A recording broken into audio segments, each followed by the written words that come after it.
on the rudder. That's just at the wrong time when you've got no rudder authority or no aileron authority because there's lack of airflow over the wings and rudder. Air crewman is Steve Larson, now in the Royal Navy and the Royal Naval Reserve. Served 20 years in the fleet. Away you go. Thanks very much and good afternoon to everybody here at Shoreham. As you've already been told, the helicopters from 846 Naval Air Squadron.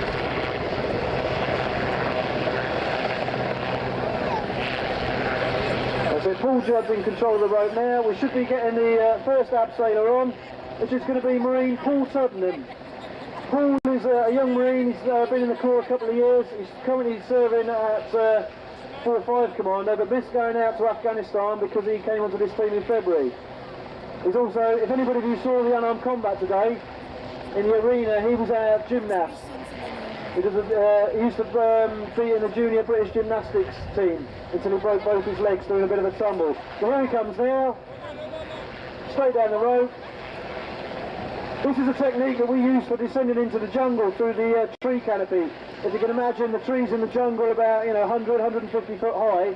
We cut a hole in the top of the tree canopy or find an area where we can land troops, and then they descend through the hole to get onto the ground. It's obviously easier than walking for days through a jungle. The next person you'll see out is one of the ugliest men you'll ever meet. In fact, even his mother didn't want him when he was born. She tried to push him back in. It's Marine Andrew Chilvers from Middlesbrough. It's a very good abseil there, straight down the rope, no problems. Brakes at the end, and then gets clear of the rope very quickly. The last man, the third man down will be Marine Darren Kitchen. He's actually one of the heaviest men in NATO, and today they had to put an extra blade on the rotors to keep the helicopter up with him in it. So here he comes now out to the step, and he's back and away. You can see there, his weight's taking him down faster than the other two came down. Brakes at the bottom. Yeah, here's the other brake man, and then he'll descend to the bottom of the road. Okay then. He's obviously not looking at the dispatcher. There he goes. Rope down, unlocks himself.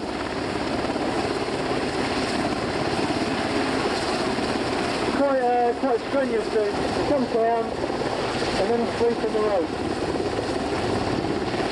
Once he's off the rope, the first man will come down.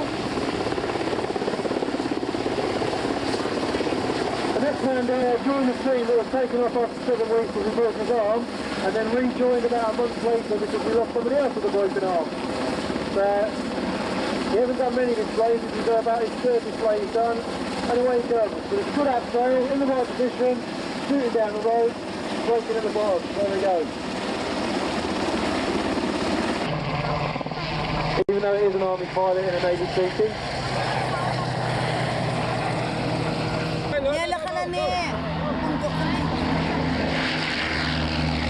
He's been over in France this morning, strangely enough, and in company with his little friends who were off the runway.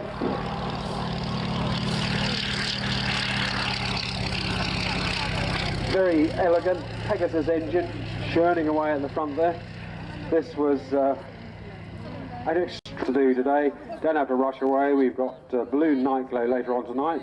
But running in from right to left is our commemorative, our own Shoreham commemorative flight, blending the two Spitfires.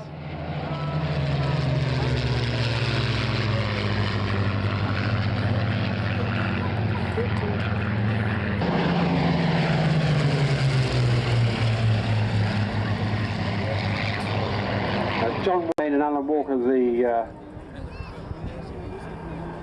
aircraft restoration company based up in Duxford. It's scampering through now, our two escorts.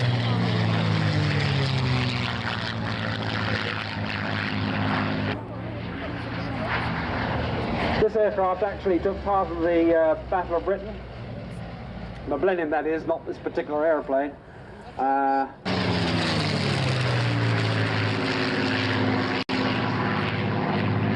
A couple of very nice victory rolls from John Romain and Rob. The Spitfire 9, of course, which is the one I think John Romain is for, in all theatres, the Blenheim. Developed night fighting to a fine art as well. Spitfire 18. Spitfire 9. John just gauging his moment.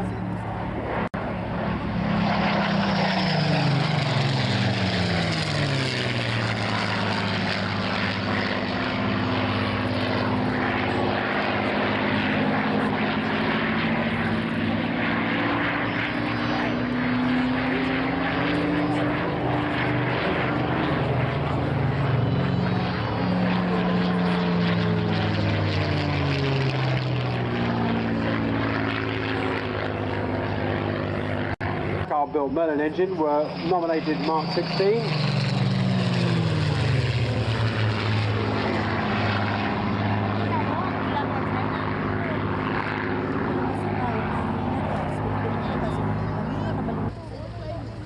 And we'll probably turn left or come in right the way round.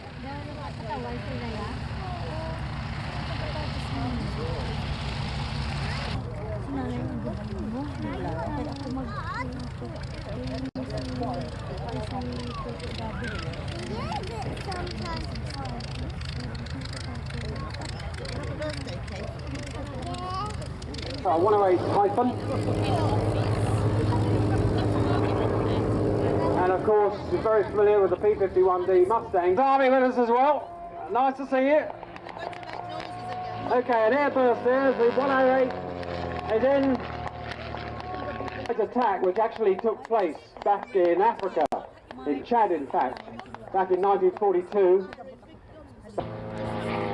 Proposed by Theo Bleisch, who was then commander of Sonderkommando Bleisch, and it consisted of something like a 2,500 kilometre round trip. 88mm guns over there in the gun emplacement, or no, it's probably a Bofors gun actually. But you can see there the relatives. Our 8th Air Force little friend is coming in here for a beat up. This is Rob Davis with his 78 Fighter Group machine, finished in the colours of the CO of that unit, Colonel John B. Landers. Rob becoming tremendously experienced at flying the Mustang now. That characteristic whistle, listen.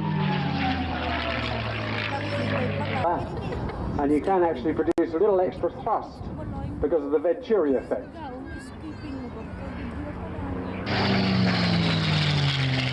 An aeroplane conceived and built in a very short time by the North American Aircraft Company over in the States, escorted by little friend, of course, Rob Davis and the P51D Mustang.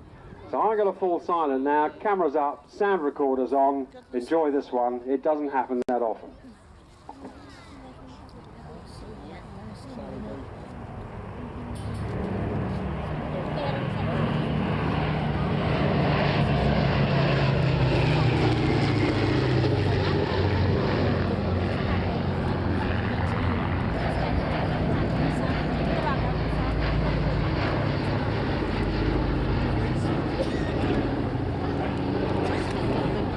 Operations because they were becoming so decimated, but they persevered, God bless them, and with the advent of the P51, which Rob is now landing, and a straight through and return ticket escort with those aircraft, they were able to achieve the desired result at the end of the day.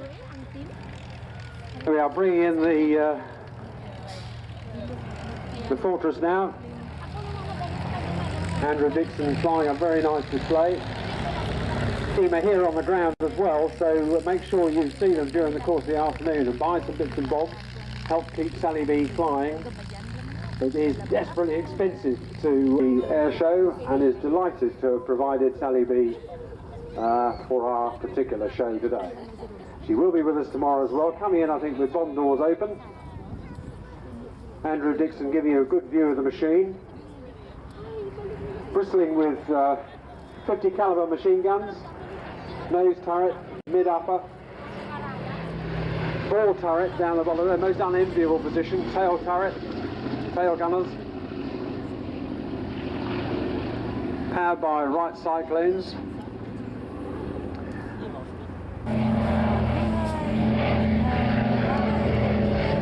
This is the aircraft, of course, which needs no introduction. It's well known.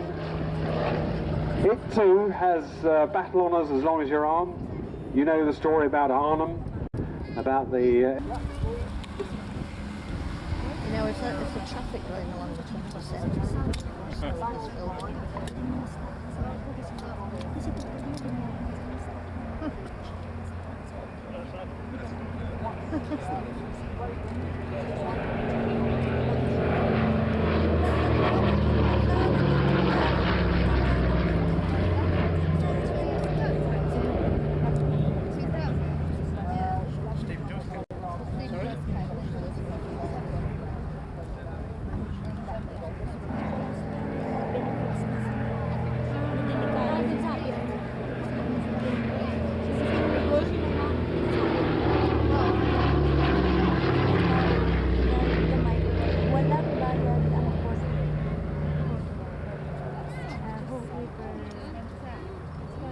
twice in hell's pot of flak, and goodness knows what else, small arms fire, to deliver his airdrop on site, eventually sustaining mortal injury, but not before he got his crew out and stayed at the controls, and eventually lost power on both engines and had to... It was largely this sort of foundation which gave us the airline system we have today. Here we are, crew member at the back there.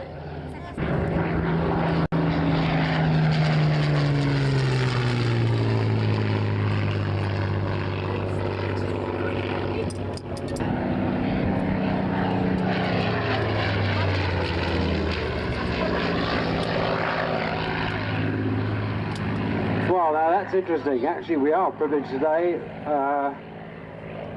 Looking at that Spitfire, you will have recognised the asymmetric radiator configuration under the wings to harden. She went round the circuit on the tail of the aircraft, and they landed without any problem.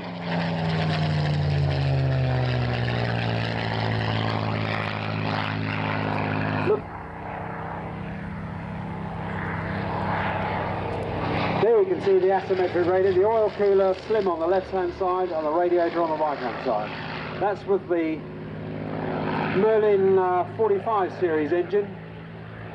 Before it was updated into the Merlin 60 series. This aeroplane, if it is the same aeroplane, would have taken part in the Battle of Britain and has, apart from sitting on the cliffs watching seagulls and this, that and the other, been beautifully flown.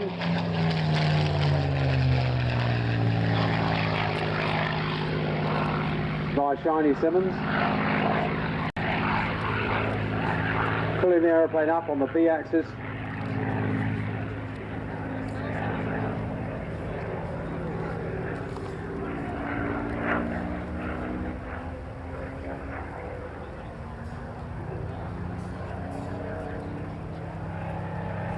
Pictures.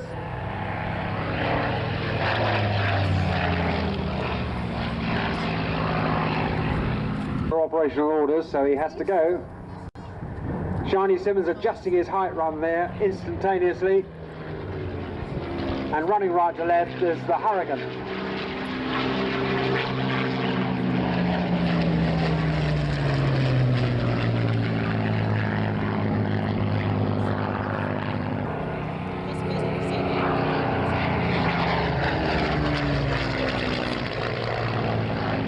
Did a lot of work, arguably never quite received the acclaim.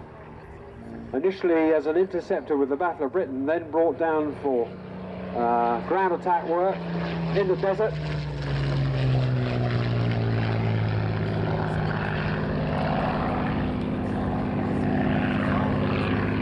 And used as a, with